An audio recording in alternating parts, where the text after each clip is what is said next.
cambia la óptica de nuestra vida cuando organizaciones que hacen tanto por la sociedad, en este caso por la mujer, son premiadas. Por eso vamos a recibir, yo un dato que tiro al pasar, pero tiene mucha relevancia. Recibimos a la representante de MISO, la organización Salud y Mujer del Uruguay, Liliana Brasincas. Un gusto de que estés aquí. Ahora sí, felicitaciones por este premio. Ay, muchas gracias. La verdad que estamos felices. Nos daban la primicia y la tiré así. Estamos felices porque fue ayer la noticia. Claro. Sí, la Unión Europea en Uruguay todos los años hace una convocatoria a premio a las organizaciones sociales que hayan trabajado en derechos humanos. Uno postulamos 21 organizaciones y MISO gana el premio por el trabajo que hacemos con derechos sexuales y reproductivos con jóvenes. Más o sea, que el premio merecido. de gozarte. Más que merecido. Sí, estamos felices. Son muchos los temas trascendentes, interesantes, muchos los aportes que hace MISO a la sociedad uruguaya, a las mujeres en particular. Pero durante estos días se dieron a conocer algunos datos sobre el segundo semestre de este año 2022. Esto fue desde el Observatorio Nacional de Género y Salud Sexual y Reproductiva de Mujer y Salud del Uruguay, que se realizó además una encuesta online, vos me corregís si me equivoco, Lilian, sobre experiencias vividas en el país durante la atención del embarazo, el parto, puerperio y aborto. ¿Cuáles son, a grosso modo, las cifras más destacadas? Obviamente, ellas nos han hecho llegar el informe, pero queremos que tú nos brindes, en la medida que se pueda, obviamente, porque es un informe muy pormenorizado, los datos que nos ofrece este informe. Sí, primero quería contarles por qué pusimos la lupa en violencia obstétrica, sí, ¿no? Estos resultados los pusimos a disposición en el mes de noviembre, en torno al 25 de noviembre, que es el Día de la No Violencia contra las Mujeres, porque bueno, porque de alguna manera se ha reducido violencia de género a violencia intrafamiliar y violencia sexual, que es lo que mide fundamentalmente las denuncias del Ministerio del Interior sobre este flagelo.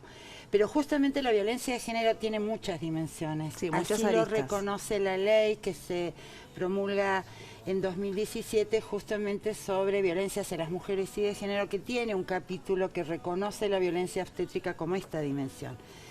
La diferencia es que es un tipo de violencia que quien la ejerce es el equipo de salud.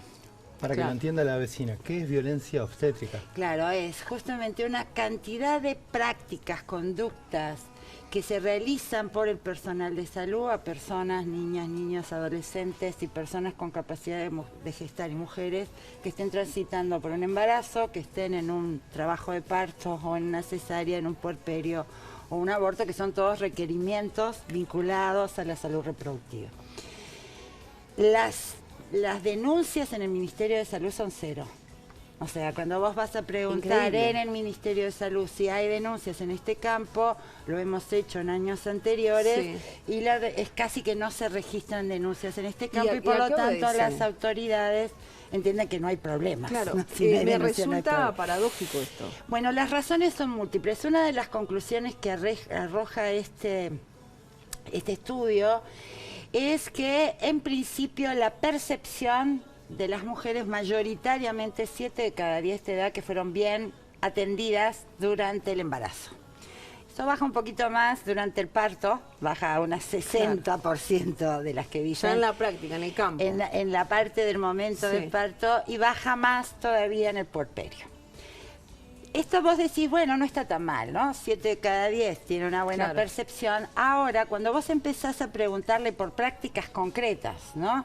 Si te hicieron alguna serie de intervenciones sin información y consentimiento, te da que el 56% pasó por una experiencia en donde hicieron cosas o le dieron medicación o intervinieron sin haber ni siquiera informado previamente de esa intervención. Esto claramente es violatorio. Sí, claro. Otro ejemplo de eso que sigue siendo un problema en el país es la Organización Mundial de la Salud establece que más de 15% de cesáreas en los partos entra en un campo muy complicado, que es estar usando una técnica innecesariamente. Uruguay tiene una cifra de 40% de cesáreas en relación a los abortos. ¿En algún momento se quiso bajar esa cifra? ¿No ha sucedido? En la última administración previa a esta se hicieron intentos para bajar, porque teníamos instituciones en el país con 70%. Sí, mucho, demasiado. O sea, y la respuesta era que las mujeres las solicitaban.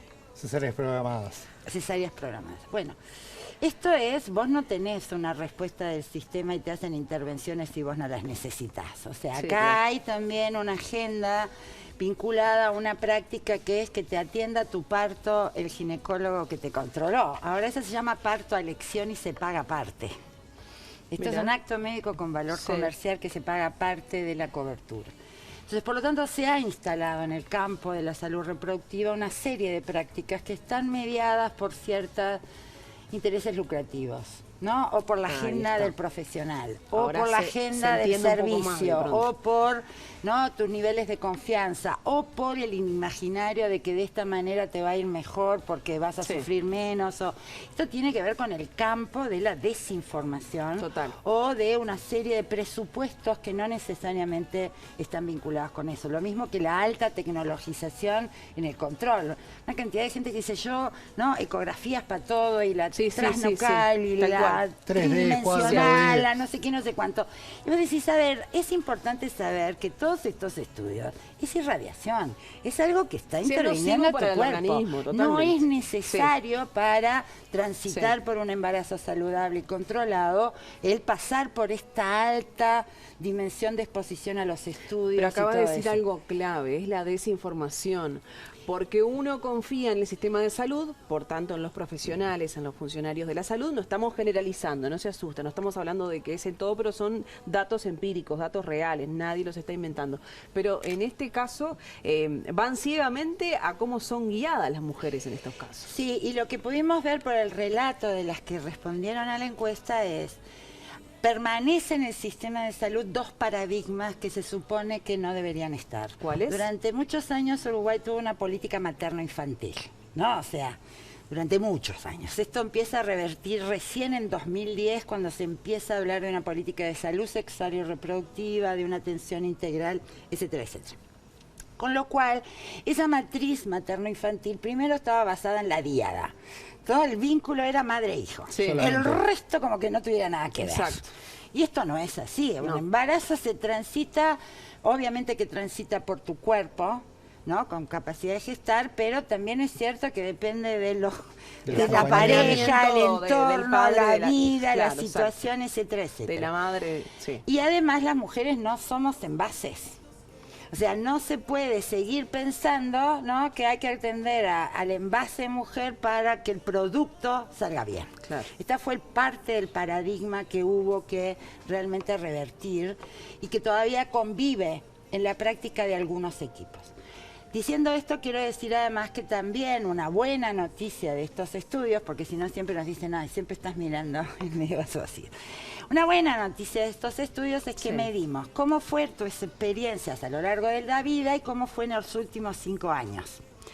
Y hay una mejora en la percepción de cómo fueron atendidas, o sea, realmente el acompañamiento durante el parto se cumplió, realmente, ¿no?, el acceso a servicios, estudios, ecografías se ha cumplido. Pero otra cosa que vimos es que el umbral de calidad de la atención y de una atención acorde a tu ser sujeto de derecho es muy bajo.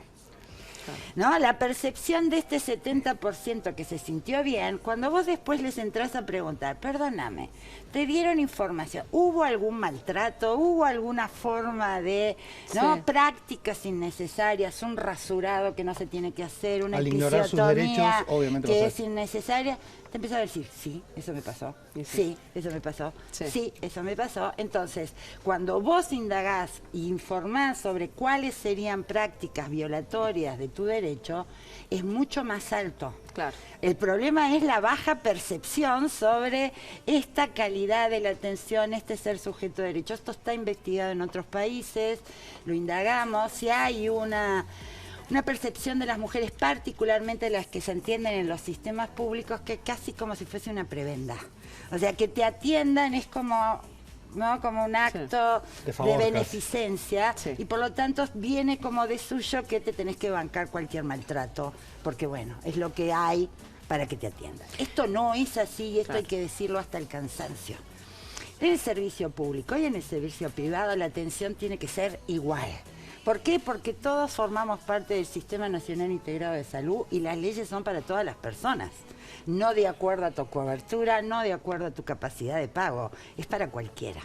Y justamente en el sistema público es donde más tenemos que poner la lupa, porque es un sistema donde generalmente tiene la atención de los sectores de menores ingresos, exacto, de menores niveles culturales, de niveles menores educativos. Entonces, por lo tanto, es el espacio donde más que nunca se tiene que hacer promoción, más que nunca se tiene que haber información y más que nunca tiene que haber un mucho mayor cuidado de las autoridades para que nadie se crea con el poder de que por tener el poder de la atención podés maltratar a la persona que se está atendiendo. Me pregunto si hay algún tipo de supervisión o fiscalización de esto a nivel del sistema de salud. Debería haberlo.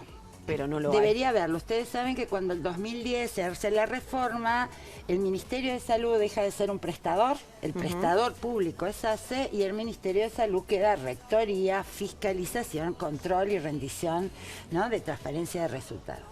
Esto es una debilidad intrínseca del sistema, ¿no? O sea, tenemos un problema de fiscalización, de control, de actuación preventiva, de trabajo correctivo cuando hay, porque acá no se trata de penalizar las malas prácticas. No, se trata de cambiarlas. Exacto, de modificarlas. Se trata de modificarlas. Y esto, exacto, por un lado, cuando hay intención de hacerla, como pasó en la atención de salud sexual y reproductiva, cuando empieza a incorporarse al sistema, que hubo guías, protocolos, capacitaciones, ¿no?, supervisión en los servicios, etcétera, etcétera. Pero esto se ha ido debilitando. Al mismo tiempo que no se ha incorporado esta formación en las carreras de las profesiones que están asignadas por ley a estos servicios. Claro. ¿No? Entonces vos tenés asistentes sociales, ginecólogos, médicos generales, no sé qué, partera, enfermeras. Es decir, ¿y dónde se formaron? Porque en los lugares que está la formación, este tema no está. Entonces, si no corregís de alguna manera, en este campo además uno tiende a intervenir desde su sistema de valores y no desde una práctica técnico-profesional. Qué buen tema para traer a la mesa. Tenemos ya poco tiempo, tenemos que cerrar, Lilian, pero no quiero dejar de preguntarte, Jesús, permitime. No, puntualmente, andaba en boga ahora de que se incluyeran por lo menos 2 parteras a la hora justamente de la opción del parto, y sé que se estaba negociando eso, porque yo fui papá hace muy poco, algún lugar médico tenía solamente una partera por turno, con lo cual si había más de un nacimiento a la vez, tenías que esperar a que se liberara esa persona.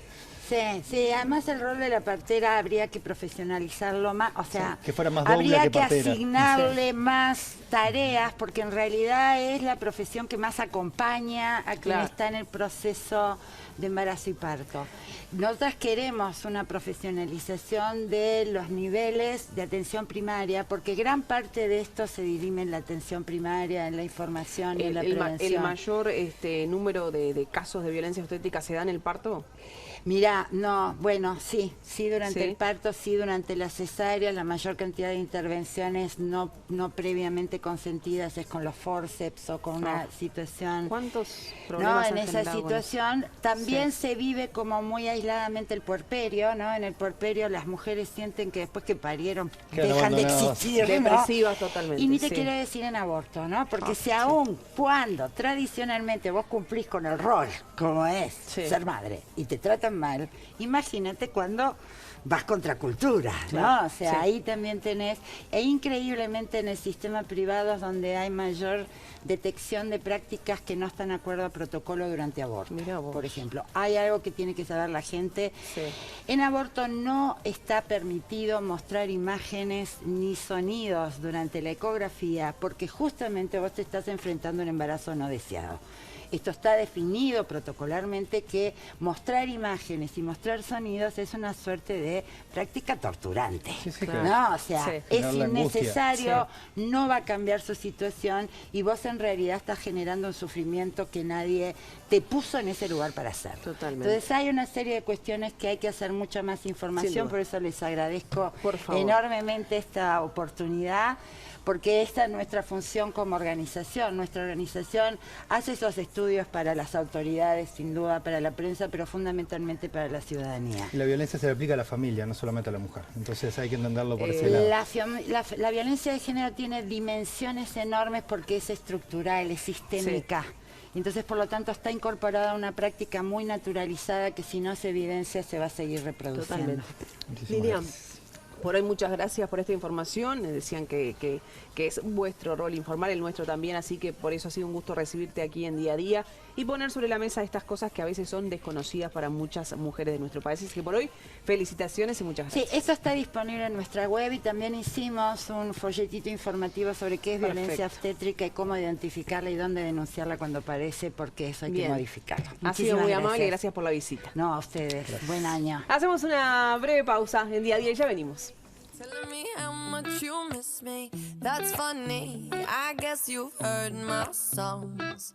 Well, I'm too busy for your business. Go find a girl.